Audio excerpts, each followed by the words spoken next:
I increased the size of my C drive in just 3 minutes, and I am surprised by it. So a couple months ago, I made a video demonstrating the entire process of OS cloning into an SSD. In that video, I showed a very tedious process of partition management with the AOMEI partition management tool. Right after that video was uploaded, MiniTool approached me. They suggested I use their software, and I was like, what?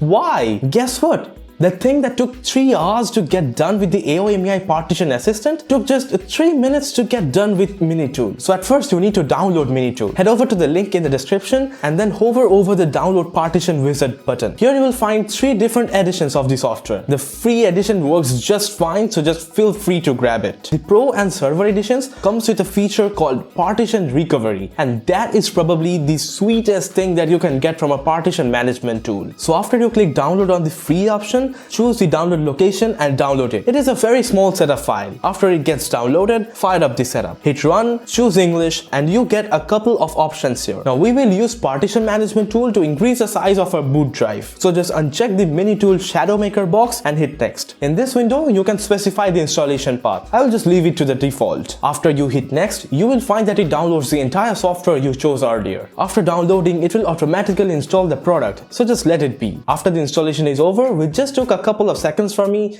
hit finish. Now fire up the MiniTool Partition Wizard program. It's pretty simple from here. Select the drive you want to increase the size of. In this case, it is a C drive. Now from the left panel, choose the Expand Partition tool. A window will pop up. In the first box, you can specify which partition of the drive you want to take storage away from. For me, it is partition H. Next, by sliding the slider, you can specify how much storage you want to take away from your other partition and add to your target partition. I need 20 gigabytes, so I will slide the slider up to 20 GB and hit OK. Now head over to the apply button in the lower left corner and hit it. Hit yes. Now close all background programs you are running from the system tray. After you have closed all programs, hit restart now. Now the program will start to do its stuff. You can check the progress from down here. So after the program is done doing its stuff, Windows will restart for you. It took around 3 to 4 minutes for me. After Windows boots up, head over to your file explorer and you will see your C drive has been increased to the size you desired it to. For me, it was 150 GB. It is that simple. Now the AOMEI partition assistant took a very long time to get it done. I'm really very impressed with how simple, fast and easy MiniTool Partition Wizard is. Anyways, if you want to check out how boring, long and tedious AOMEI's partition wizard was, check out the video here. It also explains the process of OS cloning from a hard drive to SSD. Don't forget to like the video and I hope to see you again in the next video.